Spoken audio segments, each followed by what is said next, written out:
You have the vision. You can see it. The life you want, the thing you want to build, the person you want to become. It's right there, crystal clear. And yet, you haven't started. You've thought about it, planned it, researched it, saved posts about it, told people about it.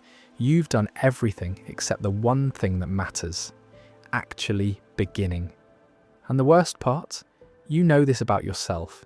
You know the pattern, but knowing doesn't seem to change anything. If you dream big but never start, this video will explain what's really going on. Because it's not laziness. It's not a lack of motivation. It's something deeper. Let's get this out of the way first. If you were truly lazy, you wouldn't care. You wouldn't feel the frustration. You wouldn't lie awake at night thinking about what you're not doing. Lazy people don't dream big. That's the irony. The fact that you have the vision but can't act on it is proof that something else is going on. What most people call laziness is actually a protection system. Your brain has learned that starting is dangerous, not physically, but emotionally. Because once you start, you can fail. Once you try, you can be judged. Once you put something real into the world, you can find out that you're not good enough. And for some people, that possibility is more terrifying than never trying at all. So instead of starting, you prepare, you plan, you research, you optimize the plan before the plan even exists. And you call it being strategic. But really, it's avoidance wearing a productive mask. Psychologists call this productive procrastination, staying busy with things that feel like progress, but never actually move you forward.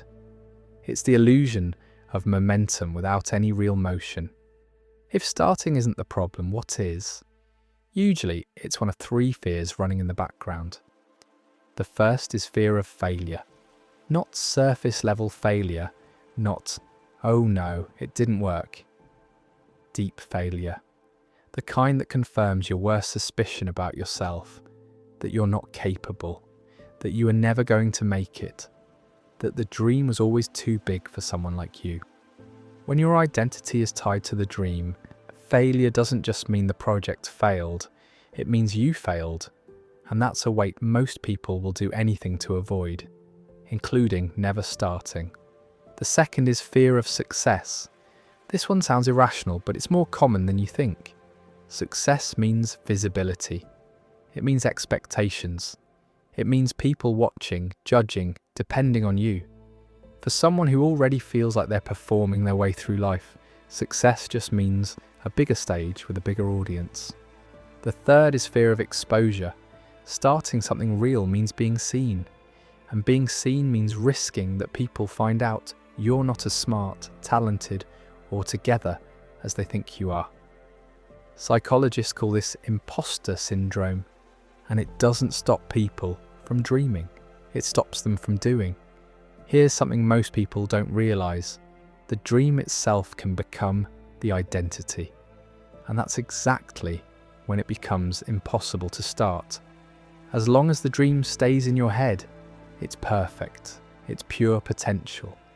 It's the version of you that could still be anything. But the moment you start, reality enters. And reality is messy, slow, and imperfect. The gap between the dream and the first draft is enormous.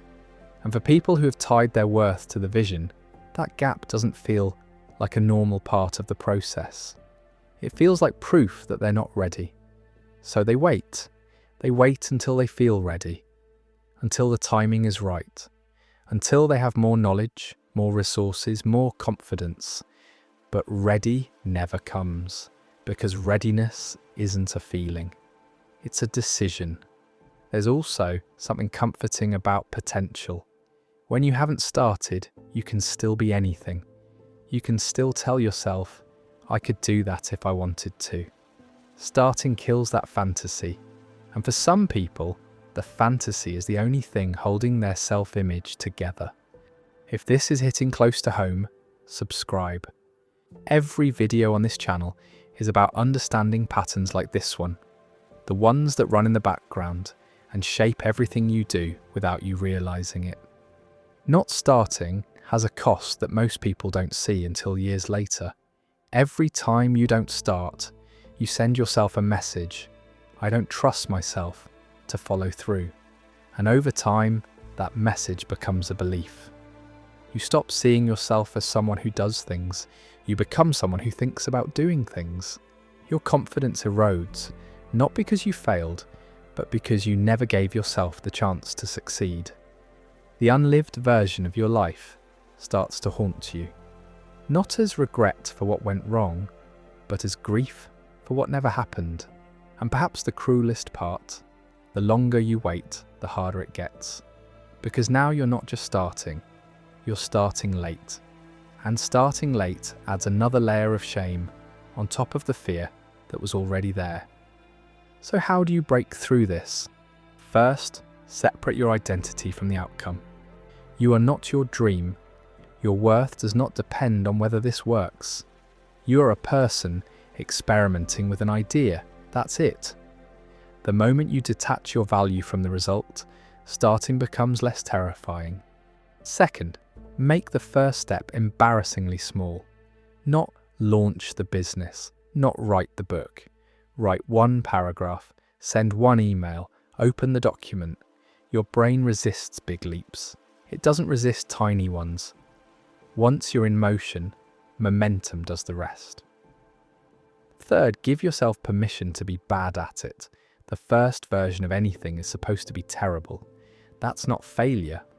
That's how creation works. Perfectionism isn't quality control. It's fear wearing a sophisticated disguise.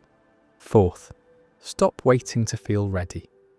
Readiness is not a prerequisite for action. It's a byproduct of it. You don't feel confident before you start. You feel confident because you started. The feeling follows the behavior, not the other way around. And finally, set a deadline that scares you slightly. Not a vague someday, a real date. Tell someone, make it concrete. Dreams without deadlines stay dreams forever. You're not lazy, you're not broken, you're not incapable. You're someone whose brain learned that dreaming is safe and doing is dangerous. And you've been stuck in that space between vision and action for so long that it started to feel permanent. It's not permanent. The gap closes the moment you take one imperfect step. You don't need more information. You don't need more time. You don't need to feel ready. You just need to begin. If this video helped you see something differently, leave a comment. What's the one thing you've been dreaming about but haven't started? Say it out loud. That's step one. And if you're new here, this channel is about understanding the patterns running your life so you can finally start choosing differently. Subscribe if that resonates. I'll see you in the next one.